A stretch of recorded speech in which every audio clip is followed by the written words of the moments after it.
विचार करा, एखादं नवीन औषध आपल्यापर्यंत पोचायला सरासरी 10 ते 15 वर्ष लागतात.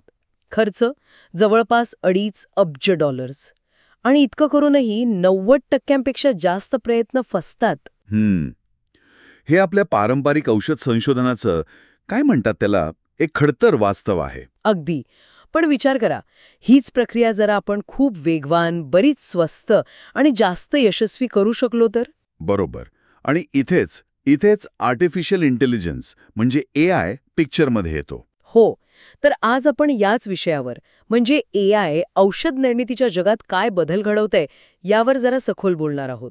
आपण मुख्यत्वे AI accelerating drug discovery and clinical trials या लेखातल्या माहितीचा आधार घेऊ आणि बघू की हे तंत्रज्ञान फक्त वेळ आणि पैसाच नाही, तर विज्ञानाच्या कक्षा कशा रुंदावत आहे. उत्तम. म्हणजे आज आपण बघूया की AI औषध शोधायला कशी मदत करतंय. मग क्लिनिकल चाचण्यांमध्ये त्याचा काय उपयोग आहे, काही उदाहरणं पण बघू. आणि हो, यातली आव्हानं आणि भविष्य काय आहे यावरही बोलू. चला तर मग सुरू करूया. AI काय बदलते हे कळेल नाही का? बरोबर. सुरुवात होते शरीरातलं एक मॉलिक्युलर टार्गेट शोधण्यापासून.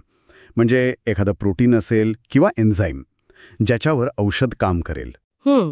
आणि मग हे टार्गेट मिळाल्यावर मग हजारो, कधी-कधी लाखो केमिकल कंपाऊंड्स तपासले जातात. म्हणजे वेगवेगळी रसायनं प्रयोगशाळेत बनवतात किंवा तयार लायब्ररीतून घेतात. अच्छा, म्हणजे खूप सारे पर्याय तपासावे लागतात. हो, अगदी. आणि यातून मग काही मोजकेच निवडले जातात पुढच्या टप्प्यासाठी. त्याला लीड कंपाऊंड म्हणतात. आणि इथून पुढे सुरू होतो तो सगळ्यात मोठा आणि कटकटीचा भाग, प्री क्लिनिकल आणि क्लिनिकल चाचण्या. बरोबर? अगदी. प्री क्लिनिकल म्हणजे प्राण्यांवरचे प्रयोग. औषध सुरक्षित आहे का, थोडाफार परिणाम दिसतोय का हे बघतात. ओके. आणि त्यात पास झालं तर मग माणसांवर क्लिनिकल चाचण्या. त्याचे परत 3-4 टप्पे असतात. खूप वेळखाऊ प्रक्रिया आहे ही. वर्षानुवर्ष लागतात म्हणतात. हो. आणि प्रत्येक टप्प्यावर प्रचंड खर्च असतो आणि धोका पण असतोच. म्हणजे औषध अगदी शेवटच्या टप्प्यात जाऊन सुद्धा फेल होऊ शकतं. अरे बापरे. म्हणजे 90% अपयश दर जो तुम्ही म्हणाला तो इथे येतो पिक्चरमध्ये. बरोबर. म्हणूनच नवीन औषध बाजारात यायला इतका उशीर लागतो. हे ऐकल्यावर वाटतं की यात सुधारणेला प्रचंड वाव आहे. खरंच आहे. खास करून आत्ताच्या जगात. बघा ना, नवीन साथीचे रोग येत आहेत. अँटीबायोटिकला दाद न देणारे बॅक्टेरिया वाढतायत. सुपरबग्स. हो तेच.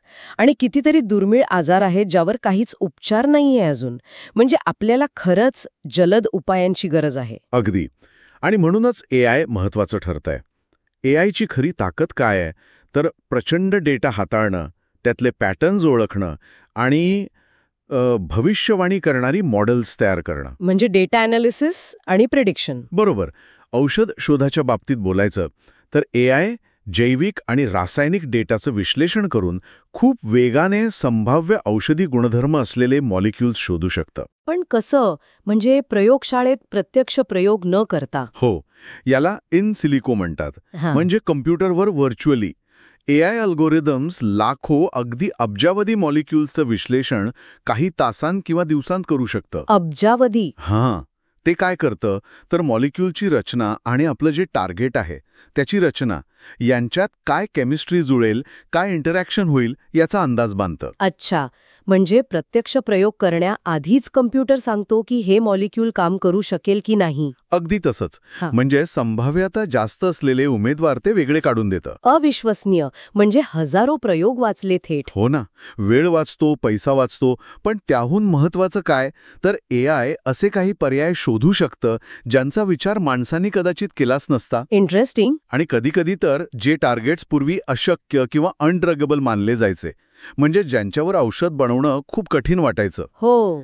AI त्यांच्यावरही काम करू शकतं, कारण ते खूप कॉम्प्लेक्स इंटरॅक्शन्सचं विश्लेषण करू शकतं. हे खरंच खूपच प्रभावी वाटते ऐकायला. याची काही प्रत्यक्ष उदाहरणं आहेत का? म्हणजे खरंच असं कुठेतरी झालंय? हो, नक्कीच आहेत. एक चांगलं उदाहरण म्हणजे इन्सिलिको मेडिसिन नावाची कंपनी. ओके. त्यांनी AI वापरून इडिओपॅथिक पल्मोनरी फायब्रोसिस म्हणजे IPF नावाचा फुफ्फुसांचा एक गंभीर आजार आहे. त्यासाठी एक नवीन औषध उमेदवार शोधला. आणि गंमत म्हणजे तो शोधण्यापासून ते क्लिनिकल चाचणीच्या पहिल्या टप्प्यापर्यंत पोचायला त्यांना फक्त 18 महिने लागले असं म्हणतात. 18 महिने? जिथे वर्षानुवर्ष लागतात तिथे फक्त 1.5 वर्ष? कमाल आहे. हो ना, हा वेग पारंपरिक पद्धतीच्या तुलनेत खूपच जास्त आहे. अजून एखादं उदाहरण आहे? आहे ना, ॲक्सेन्शिया नावाची एक UK मधली बायोटेक कंपनी आहे. त्यांनी जपानच्या सुमिटोमो डेनिपॉन फार्माबरोबर काम केलं. अच्छा, ओके. मानसिक आजारावर. हो. तर या औषधाचं डिझाईन करण्यापासून ते माणसांवर चाचण्या सुरू करण्यापर्यंतचा टप्पा त्यांनी फक्त 12 महिन्यांपेक्षा कमी वेळात पूर्ण केला. 12 महिने म्हणजे 1 वर्षाच्या आत, जिथे साधारण 4-5 वर्ष लागतात. बरोबर. म्हणजे जवळजवळ पावपट वेळात. अरे वा, हे आकडे ऐकून AIचा प्रभाव किती मोठा आहे हे लक्षात येतंय. म्हणजे औषध शोधाच्या सुरुवातीच्या टप्प्यात AIचा वापर तर स्पष्ट दिसतोय, पण क्लिनिकल चाचण्यांचं काय? तो तर अजून मोठा आणि खर्चिक टप्पा असतो. अगदी बरोबर बोललात. क्लिनिकल चाचण्या ह्या सर्वात महत्त्वाच्या आणि वेळखाऊ असतात आणि इथेही AI खूप मदत करते. सगळ्यात मोठी अडचण काय असते माहितीये? काय? चाचणीसाठी योग्य रुग्ण शोधणं आणि त्यांना सामील करून घेणं, म्हणजे पेशंट रिक्रुटमेंट. अनेकदा चाचण्या लांबतात कारण वेळेत पुरेसे किंवा योग्य रुग्ण मिळत नाहीत. हो, हे ऐकलंय मी. मग AI इथे काय करतं? AI रुग्णांच्या डिजिटल हेल्थ रेकॉर्ड्स, EHRs, त्यांचे जेनेटिक प्रोफाईल्स, लोकसंख्याशास्त्रीय माहिती असा प्रचंड डेटा तपासू शकतं. ओके. आणि त्यातून चाचणीचे जे किचकट निकष असतात ना, म्हणजे कोण चालेल, कोण नाही चालणार, त्यात अगदी फिट बसणारे रुग्ण AI खूप वेगाने शोधून काढतं. म्हणजे महिन्यांऐवजी आठवड्यात. अगदी. काही केसेसमध्ये तर आठवड्यात रुग्ण निवडले जाऊ शकतात. त्यामुळे चाचण्या वेळेवर सुरू होतात. हां, तर खूप मोठा फायदा झाला. वेळ वाचतो म्हणजे सगळंच लवकर होतं. बरं. आणखी काही उपयोग आहेत का क्लिनिकल चाचण्यांमध्ये? हो, भरपूर आहेत.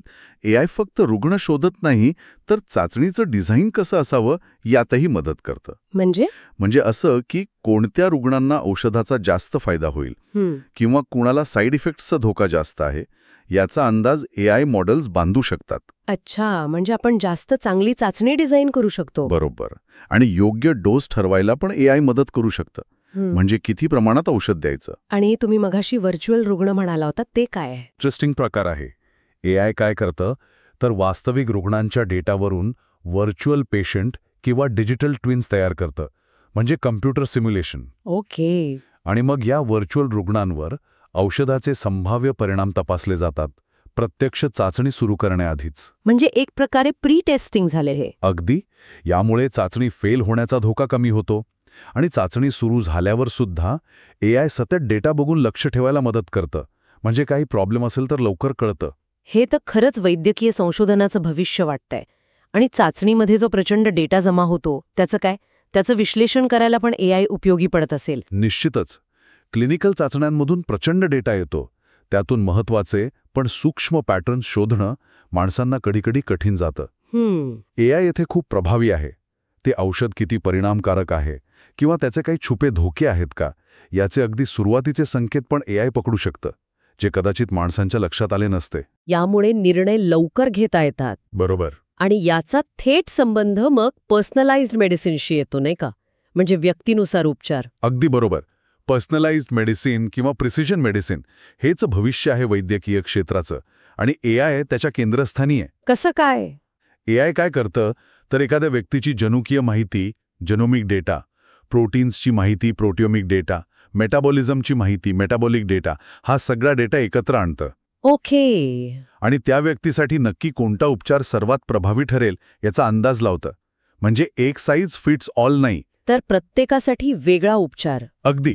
प्रत्येकासाठी योग्य औषध. AI हे शक्य करते. हे सगळं ऐकून खरंच खूप आशा वाटते. मला सांगा, पुढच्या 5-10 वर्षात आपण काय अपेक्षा करू शकतो? म्हणजे AIमुळे औषध क्षेत्रात काय मोठे बदल दिसू शकतील? शक्यता खूप, काय म्हणतात त्याला, उत्साहवर्धक आहेत. विचार करा, अल्झायमर सारखा आजार. खूप मोठा प्रॉब्लेम आहे तो. बरोबर. लाखो लोक त्रस्त आहेत. त्यावर कदाचित जास्त प्रभावी औषधं येऊ शकतील. AI मेंदूच्या गुंतागुंतीच्या डेटाचं विश्लेषण करून नवीन टार्गेट शोधायला मदत करू शकतं. आणि कर्करोग, कॅन्सरबद्दल काय? कॅन्सरमध्ये तर पर्सनलायझेशन खूप महत्त्वाचं आहे. व्यक्तीच्या ट्यूमरच्या जेनेटिक रचनेनुसार तयार केलेल्या वैयक्तिक कॅन्सर वॅक्सिन्स, म्हणजे पर्सनलाइज्ड कॅन्सर लसी, त्या अधिक प्रमाणात उपलब्ध होऊ शकतील. वैयक्तिक कर्करोग लस, हे कल्पनाच किती भारी आहे. आणि जे दुर्मिळ आजार असतात त्यांचं काय? दुर्मिळ अनुवंशिक आजार हे एक मोठं आव्हान आहे. कारण रुग्ण कमी असतात, त्यामुळे संशोधन महाग पडतं. हो. AI इथे खूप उपयोगी पडू शकतं. ते कमी डेटामधूनही निष्कर्ष काढू शकतं आणि अशा आजारांसाठी जीन थेरपी किंवा इतर नवीन उपचार पद्धती विकसित करायला मदत करू शकतं. म्हणजे जे आज असाध्य वाटतात त्यातल्या काहीवर उपचार शक्य होतील. हो, अशी आशा आहे आणि तेही अपेक्षेपेक्षा लवकर. याचा आपल्या समाजावर, आपल्या हेल्थकेअर सिस्टीमवर काय परिणाम होईल असं वाटतं तुम्हाला? परिणाम खूप मोठे असतील. सगळ्यात महत्त्वाचं रुग्णांसाठी त्यांना नवीन औषधं लवकर मिळतील. पर्सनलाइज्ड उपचारांमुळे जास्त फायदा होईल, साईड इफेक्ट्स कमी होतील अशी अपेक्षा आहे. आणि खर्च, औषधं स्वस्त होतील का? ही एक आशा आहे. जर एआयमुळे संशोधनाचा वेळ आणि खर्च कमी झाला तर त्याचा परिणाम किमतींवरही व्हायला हवा. म्हणजे उपचार जास्त लोकांपर्यंत पोहोचू शकतील. आणि डॉक्टर्स, नर्सेस, इतर आरोग्य कर्मचारी त्यांच्यासाठी काय बदल? त्यांच्यासाठी एआय एक मदतनीस ठरेल. डायग्नोसिस म्हणजे निदान करायला जास्त चांगली साधनं मिळतील. कोणता उपचार रुग्णाला जास्त सूट होईल हे सांगणारी सिस्टीम्स असतील. म्हणजे त्यांचं काम सोपं होईल. सोपं म्हणण्यापेक्षा जास्त प्रभावी होईल. ते रुग्णांवर जास्त लक्ष देऊ शकतील. अर्थात त्यांनाही हे नवीन तंत्रज्ञान शिकावं लागेल. बरोबर. आणि जे विद्यार्थी किंवा तरुण संशोधक या क्षेत्रात यायचा विचार करत आहेत त्यांच्यासाठी काय संधी दिसतायत? त्यांच्यासाठी तर हे खूपच रोमांचक आहे. नवीन प्रकारची करिअर्स तयार होत आहेत. म्हणजे एआय आणि बायोलॉजी किंवा फार्माकॉलॉजी एकत्र येऊन एआय फार्माकॉलॉजिस्ट, बायोइन्फॉर्मेटिशियन, कॉम्प्युटेशनल केमिस्ट. अच्छा. डेटा सायंटिस्ट ज्यांना बायोसायन्सची चांगली समज आहे, ज्यांना सायन्स आणि टेक्नॉलॉजी दोन्ही आवडतं, त्यांच्यासाठी हे क्षेत्र खूप आकर्षक बनत आहे. पण एक गोष्ट, हे सगळं एआय करणार असेल तर शास्त्रज्ञांची गरज कमी होईल का? नाही, अजिबात नाही. हे समजून घेणं महत्त्वाचं आहे. एआय हे शास्त्रज्ञांची किंवा डॉक्टरांची जागा घेण्यासाठी नाहीये, ते त्यांना मदत करण्यासाठी आहे. एक पॉवरफुल टूल आहे ते. म्हणजे माणसाची बुद्धी आणि मशीनची ताकद एकत्र येणार. अगदी. मानवी अंतर्ज्ञान, अनुभव आणि मशीनची विश्लेषण क्षमता यांचा समन्वय महत्त्वाचा आहे. पण एक गोष्ट नक्की आहे. काय? एका ठिकाणी म्हटलंय तसं, एआय शास्त्रज्ञांची जागा घेणार नाही, पण एआय वापरणारे शास्त्रज्ञ एआय न वापरणाऱ्यांची जागा नक्की घेतील. हे खूप महत्त्वाचं वाक्य आहे. म्हणजे या बदलांना स्वीकारणं आणि शिकणं गरजेचं आहे. अगदी. ही एक सामूहिक जबाबदारी आहे की आपण एआयचा वापर आरोग्य सेवेत नैतिक, पारदर्शक आणि सर्वांना फायद्याचा होईल अशा पद्धतीने करू. बरोबर.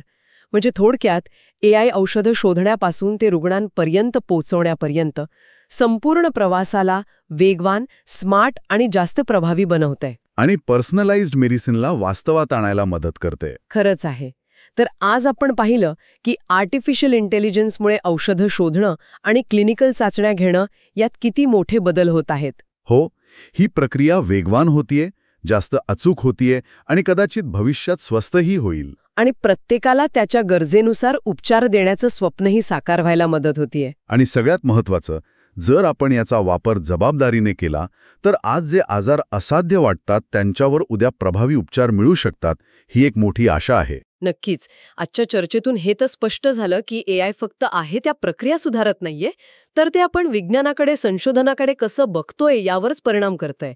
जाता जाता एक विचार येतोय मनात की फक्त प्रक्रिया वेगवान करण्यापलीकडे जाऊन एआय भविष्यात शास्त्रज्ञांना रोग आणि आरोग्याबद्दल कोणत्या प्रकारचे नवीन प्रश्न विचारायला लावेल. म्हणजे बायो किंवा मानवी शरीराबद्दल असं काय नवीन उलगडेल ज्याचा आपण आज विचार पण नाही केलाय.